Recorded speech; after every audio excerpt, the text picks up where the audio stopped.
the attack when defending. I think it's like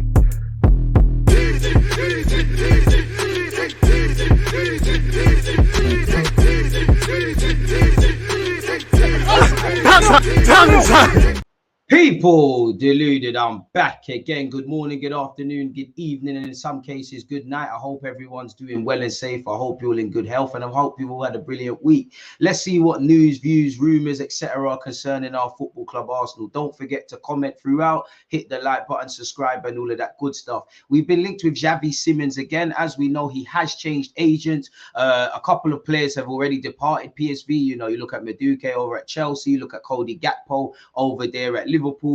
Ruud van Nistelrooy has left PSV, so it might be a changing period. We do need to remember this young man is having a great season. You know, can play out wide as well as in the middle of the park. Showed his quality in the 2 games against us in the group stages, and we need to remember, you know, there's a Euros to be concerned where, you know, half of the European nations are concerned. So every player's situation is different, but moving to a club can either boost your chances or actually harm your chances, better yet, of getting into your country's squad, or just going into that tournament at the end of this season to come, 2023-24. Almost had to do the maths there, in the best possible shape. This article, as you can see, is in front of me. It says Arsenal are thinking of Xavi Simons. Xavi Simons has played himself in the emphatic interest of Arsenal. Google Translate, people, for any misunderstandings. The club from London sees the PSV's 20-year-old top talent as a possible reinforcement for next season.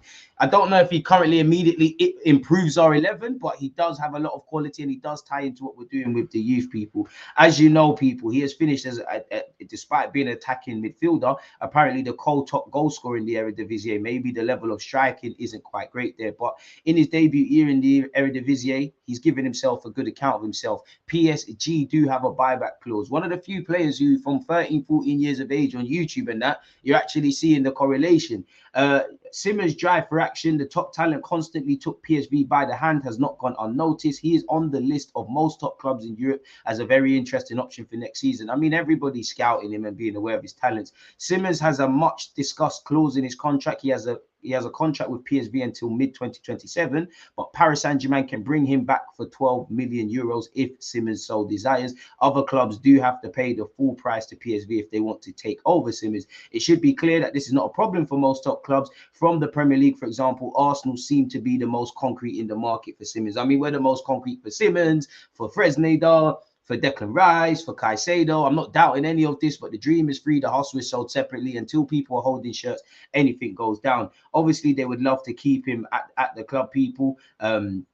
He wants to play in the Champions League, and obviously, if PSV are successful in the qualifiers in August, they will get through, really and truly. I personally think he leaves at the end of next season. Apparently, Simons was not happy with what was happening around Ruud van Nistelrooy last week. He was furious that he was associated with a group of disgruntled players and that his name was mentioned in a newspaper. Simons then expressed thanks to his manager via social media. Skipping to this, it says, the fact that Arsenal now seems to be signing up for him is absolutely no coincidence. Not only has Mikel Arteta shown that he can make young players better, Simons has also changed agents. The attacking midfielder traded Raffaello Piemonte, who I think was, you know, took over from Mino Raiola, RIP, for Darren Dean, the son of former Arsenal co-owner and vice chairman David Dean. So we'll have to see what's happening in that. Apparently, Xavi Simons, courtesy of reports coming out of Holland, Xavi Simons might stay for one more season at PSV, but needs negotiations. He has the option to go back to PSG for 12 million euros, but if the player does not want to do it, it won't happen.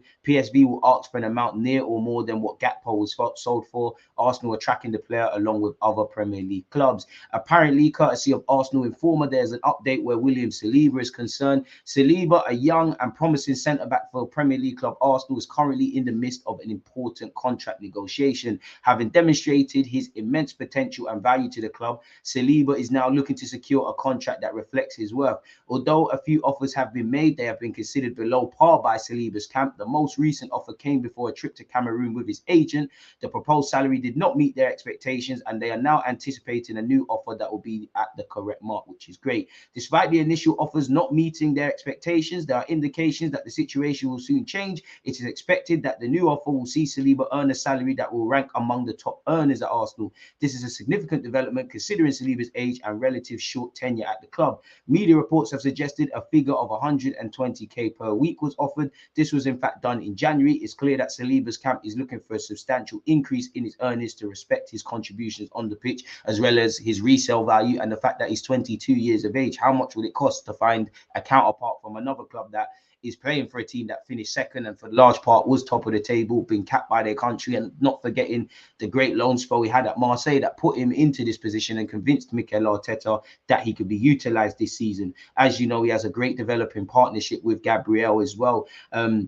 Saliba's situation is one to watch in coming weeks and months. If he continues to perform at a high level he's shown, it's likely that Arsenal want to secure his services for the foreseeable future, should want to do that anyways. This will require a contract that both recognises his current contributions and anticipates his future potential. And where Saka, Martinelli, assuming Saliba signs, even Smith Rowe last season, Gabriel recently, Ramsdale, we're hearing Benjamin White and Odegaard, if they sign 4 to 5 year deals and continue their upward trajectory, in that time they will sign improved deals. You look at City, Foden seems to always get new deals. Julian Alvarez has got some. Haaland's been there, been there for a minute and dominated the league, but there's talk about giving him a new deal. This is the territory Arsenal need to obviously navigate correctly, because we haven't done that all the time, but also have to accept top players want top money, whether you're bringing them into the club or trying to keep them at the club. It's, football is no different. You lot want to be paid what you're worth, or if you lot at whatever job you can do, if you can make more money doing other things, then unless you're, if you're talking about happiness and other factors in relation to a job, if you're looking at earning and maximizing your career earnings, forgive my language, but you'd be an idiot to not want to leverage that, especially if you're doing the business on the pitch. Declan Rice is prepared to snub Bayern Munich, with the West Ham captain prioritising a Premier League move as Arsenal emerge as the front runners for him, people. We've heard this before. Apparently, we're preparing an opening offer of 90 million as soon as Wednesday's Conference League Cup final is done. He'll prioritise a move to the Premier League. We have heard Man United have indirectly spoke with him. We know Chelsea have an interest. Media reports link Arsenal primarily. City and Newcastle kind of tentative links. So we'll have to navigate this carefully. We have previously heard Thomas Tuchel desires him, and he spoke with him indirectly and tried to get him to sign for the club, people. He prefers to continue playing in the Premier League. We have heard he actually prepares to stay in London. But if Arsenal and Chelsea, for whatever reason, for example, say no, then I don't think he turned down Man United, and I don't think he should. They value him allegedly at over 100 million, people. Arsenal are set to make an opening offer in the region of 90 million for Rice once West Ham have played in the Conference League. Rice is understood to be settled in London, which could give the Gunners an advantage over Manchester United. Arteta has allegedly made him the top target, and apparently Granit Xhaka, we're going to get on to Granit Xhaka. Don't forget to let me know your thoughts, opinions and views. Smash the like button, please, and subscribe. It helps the engagement. Check out the other videos. Seems to be going to Leverkusen. Rice and West Ham are aware of Arsenal's interest. United's emergence as rivals for Rice could yet scupper Arsenal's hopes. However, the Old Trafford club are working with a limited transfer kitty this summer and already set to commit at least 55 million of their budget to sign Mason Mount. At the same time, though, just because you've got 200 million to spend, it doesn't mean, you have to factor in wages, but transfer fees, unless it's a release clause, they're not just paid up front. And I'm no finance man, but it doesn't mean that, especially a club like United or Arsenal or anyone, can't do things. It's understood United would consider using players in a part exchange, so I'm sure they'd be keen on McTominay's of this world, potentially Harry Maguire and things like that. McTominay has a contract at United that expires at the end of next season. Not sure on that, people. Apparently, Arsenal have a verbal agreement. That's great, but verbal, like in business, like in life, verbal doesn't go anywhere. It has to be legally blinded. This article has allegedly said that Arsenal are preparing an £85 million bid, and we have a verbal agreement with Declan Rice's camp, people. We'll have to see. Apparently, he's told his friends he'll move clubs this summer with a transfer to Arsenal seemingly on the cards. Allegedly, via the BBC's podcast, the Telegraph journalist Luke Edwards claims Rice has verbally agreed to join the Gunners, people. Arsenal supposedly, and have been quite like Real Madrid with Bellingham, they supposedly got this deal verbally agreed with somebody that will come to Arsenal. But West Ham are being sensible. They realise he won't sign a new deal. They're trying to maximise what they can get for him. I've heard them looking for as much as 150 million, in which everyone probably should step away. Balogun is leaning towards a permanent move away from Arsenal. Arsenal, with Leipzig, Frankfurt, and Monaco all showing interest in the English-born Nigerian heritage American. He's at him, Austin Trusty, and Matt Turner have actually all been called up for America's training camp, people. Balogun wants to be a starter. He's been exposed to first-team football. I can't begrudge him for wanting that. I wouldn't want to let him go, but if selling him is a means to an end to reinvest, then it is what it is, provided you could get top money for a player that barely kicked the ball at this club. He recently inked a 3-year deal, which keeps him at the club until 2025. Probably should have given him a 5-year deal so that we could control more dynamics. According to Sky Sports, Balogun and his reps are likely to sit down with Arteta and the Arsenal board to discuss his future. I don't know how that's groundbreaking news. Every player, whether they're going to stay at Arsenal or not, is going to have a conversation with Arteta, just like the other 20 league clubs that are in the Premier League. Well, as you can see in front of me, you know, there'll be some promoted clubs. Leicester, Leeds, and Southampton will no longer be part of the Premier League for next season, people. He's drawing interest from a bag of clubs. You've heard AC Milan, Inter Milan, Leipzig, Frankfurt, Marseille, West Ham, a lot of clubs, you know. Again, everybody's interested. Whether that will correlate to bids is another thing. Apparently, the television outlet says that Balogun isn't interested in going out on loan again if Arsenal aren't going to keep him in the squad. Maybe Arteta says, you know what, I'll give you a role till January. Show me what you can do in training. Show me that you are ahead of Eddie Nketiah or potentially Jesus, or that you deserve more minutes, really. Sky says he wants to start at a club where he can make his name and get a stable kind of career path ahead of him. Hence why he's thinking the permanent move might be the way to go. I'm sure he wants to make it at Arsenal. I'm sure he might entertain going out on loan again, but he'd be an idiot not to consider moving away from the club and playing on a more permanent basis. You're seeing the France fans chanting his name. He's, you know, he's scoring goals, he's playing in big games. That's very difficult to go back to just training with Arsenal, occasional minutes, probably at least until the end of the year when the fixture pile-up starts to happen and injuries. Probably not going to get that much of an opportunity, people. Multiple European clubs in the top flight are interested in acquiring the 21-year-old. Marseille and Monaco are considering making a move to keep Balogun in France for the upcoming season. Multiple reports have also linked him once again with Leipzig, Frankfurt, Inter, and AC Milan. So we'll have to see how these things go in. Xhaka looked dead set to be going to Bayern Leverkusen. This article says they've made a concrete offer. Bayern Munich have made a concrete offer to him, to where you'd be playing in the Champions League, you'd be playing under a great gaffer in Thomas Tuchel, you probably win the Bundesliga and things like that. You know, as much as I'm sure Xabi Alonso and Bayern Leverkusen could give you a fantastic project, you know, it's Bayern Munich, really and truly. FC Bayern is courting Granit Xhaka, and quite specifically, however, there's a lot to be said for a move to Leverkusen. One of the reasons, career after career, whatever that means. Nothing but love for you all, wrote Xhaka on his departure at Arsenal, people. Skipping to the bulk of this. According to 442.ch information, the Bundesliga subscription champions would like to retain Xhaka for the next 3 years. The future employment relationship should include an option of another year. So at Bayern Munich, you could get 3 years with an option of a fourth. We're hearing that Leipzig want to give you a 4-year deal. So we'll have to see. However, the concrete advances from the Bavarian state capital do not have priority because there's still league competitor Leverkusen, who also manages his interest very well. From there, Xhaka has a 5-year contract, this says. What convinces him and his family is not just the fact that they will be able to live in Rhineland again in the future. Leverkusen should also offer Xhaka employment beyond the intended contractual agreement. Exactly how this will work out has not been decided. You'd imagine he goes into coaching at some point. The sticking point at the moment is the fee. Arsenal, where Xhaka still has a contract that runs until 2024, is said to be calling for 25 million euros. We've heard 15, according to current knowledge. Too much for the decision makers under Bayern, who are now in demand and have to renegotiate. If the clubs come closer to the transfer and agreement is not far away, you might as well throw in a Gnabry or something there. Once again, people, Xhaka is expected to go to Leverkusen, but Bayern Munich are interested, people. So we'll have to see exactly what's going to happen. I'll be surprised if we get 25 million euros for Granit. Xavi Hernandez, the manager, you know, former player Xavi of Barcelona, is hinted Gundogan is open to a move to Barca. Some reports have come out and said that a deal has been tied up. Look, the only thing I can share is that any footballer we are going to sign and that we have the chance to talk to wants to come. This Barcelona, really.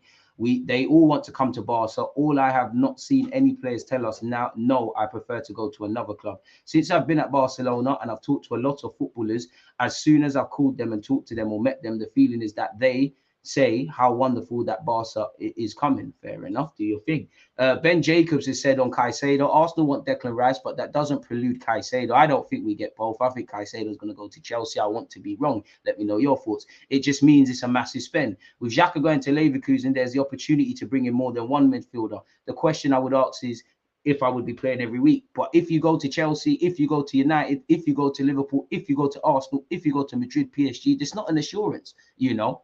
He wouldn't be even playing at Brighton if you're not doing the job, really. Arsenal will have to convince him of that. But when a player fixates over a move over 2 windows, and that has been the case with Caicedo and Arsenal, there's also a realistic possibility that becomes their preference. We'll have to see. But if Arsenal don't put a bid down and get it done, then anything can happen. Is there any other extended comments in relation to that, people? I don't actually believe so, people. So yeah, we'll have to see what that is saying. If you're Arsenal and you go for Declan Rice, you best hope that that deal is worth less than 100 million, because otherwise your Rice and Caicedo output will be a large chunk of your transfer budget. Arsenal have work to do. They want to consolidate their position and they need depth. It's complicated. I think they'll escalate Rice and Caicedo, but make no mistakes about this. Brighton aren't saying, give us this and we'll sell you Caicedo. If no club pushes it, then Brighton will keep the player. There's no price tag, but there's a feeling that Arsenal have weakened their position by insisting on Caicedo in January. Chelsea was smarter with one offer that was lower and then they walked away. If they're the only suitor, they can stick to a lower number. But if Arsenal return, but if they sell McAllister on top of selling previously selling Cucurella, selling Benjamin White, that's over 100 million, 60 on Cucurella. I know people mad take 50 on Benjamin White. They've got strong cash reserves, and at some point they're probably going to let Caicedo go and McAllister go and look to hold on to NCO and Mitoma and these guys. But Brighton are probably at that point now, not quite, but at that point where they want to retain some of these players and go one better than Europa League qualification, or make sure they're there next year. So yeah, but if Arsenal return, there's a high probability that Brighton can say, you offered 70 million in January, he signed a new contract, we've qualified for Europe, so now you have to give us well in excess of 70 million, which if we was in their position, we could not begrudge them for saying such, people. I think we've covered this already in relation to Ben Jacobs. What else have we got here? We've gone over Balogun as well. Cancelo doesn't want to join a team in England, neither City nor Arsenal. To be fair, Arsenal haven't put a bid down, and City, Pep's probably made it clear you're a myth. Tierney is expected to leave Arsenal this summer. Villa and Newcastle are fighting for his signature. I'd rather sell him to Aston Villa, really, because Newcastle are direct competitors at this moment, even though Emre's turned Villa around. Help our former Gooner out, man, really. And to wrap this up, people, let's see what else has been said. Rice allegedly is rejected by Munich as the Gunners still favourites to sign him. We've rekindled our interest in Sergej Milinkovic-Savic, according to reports out of Italy. We saw reports that he's available for 26 million. As you know, his contract is running down. We're to submit an official bid for Declan Rice very soon. Arsenal official bid for Declan Rice will be submitted after the Europa League final. Plan very clear, isn't that the Conference League? I think Romano means we're in pole position to sign Montpellier's Wahi, who's a young striker as well. We've allegedly made a 15 million euro offer for Fresneda, even though Fabrizio Romano poured cold water on that. We're to rival Spurs, Newcastle, and a couple of other clubs to sign James Maddison. Bayern Munich are leading Paris Saint-Germain and Arsenal in the pursuit of Vlahovic, allegedly. We won't sell Smith Rowe in the summer. PSG are looking at Odegaard. Alexis Sanchez has been linked with a return to the Premier League and to Arsenal. I don't believe that, and I'm sure a lot of you don't either. As you can see here, Milinkovic-Savic for 26 million. Asu Fati is being offered around the Premier League. We're looking at Miguel Elise, better yet, apologies. Sasha Boy bid has been rejected. So half of these rumours, obviously, as you know, are nonsense. But nonetheless, let me know your thoughts on these talking points. Appreciative of everybody who's tuned in. Comment, like, subscribe, watch the other videos. Don't forget to hit that like button and check out the other vids. Most importantly, stay blessed, stay safe, and I'll see you all again soon. One love. You always use that active red light, defending. I think it's like